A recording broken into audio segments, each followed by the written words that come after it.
Duda ang kampo ni Janet Lim Napoles na magiging patas sa kaso si Judge Elmo Alameda ng Makati Regional Trial Court. Kaya't apelan nila mag-inhibit sa kaso si Alameda. Mamaya, inaasahang maglalabas ng resolusyon si Alameda kaugnay sa petisyon ni Napoles. May ulat on the spot si Mark Salazar. Mark?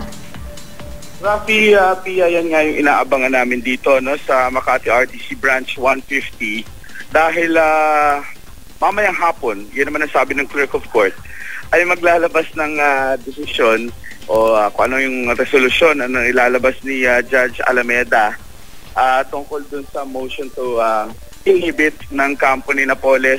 Ang tanging basihan lang, Rafi, na binigay nila, hindi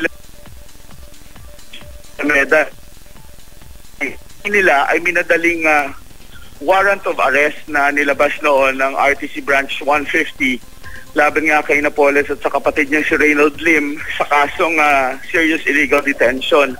Isa pang inaabangan namin Rafi sa Branch 150 ay yung inaasahan ding pag-susumite naman ng petition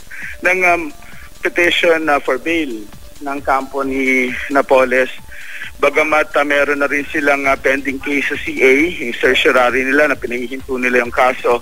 Ganon din yung petition for review naman nila sa DOJ. So dalawang bagay yan na inaabangan dito. Pero maliban doon, ay wala naman yung sasabihin mo yung aksyon na nagaganap ngayon sa Branch 150. Ang Branch 150 ay may iba pang mga kasong tinatalakay sa maghapon. Rafi? Mark, ano yung usapan dyan tungkol dun sa bail? Kasi alam naman natin na non-bailable ba itong kanyang kaso. Pero posible siyang mabigyan ng bail kung mahina talaga yung ebidensya. Ganun ba ang mangyayari, Mark?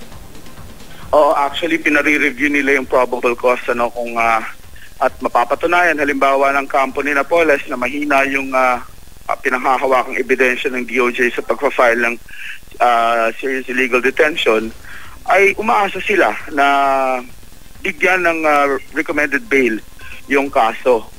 Yan nga, kahit na meron silang certiorari sa CA, Rafi, at saka meron silang petition na for review sa DOJ. Okay, maraming salamat, Mark Salazar.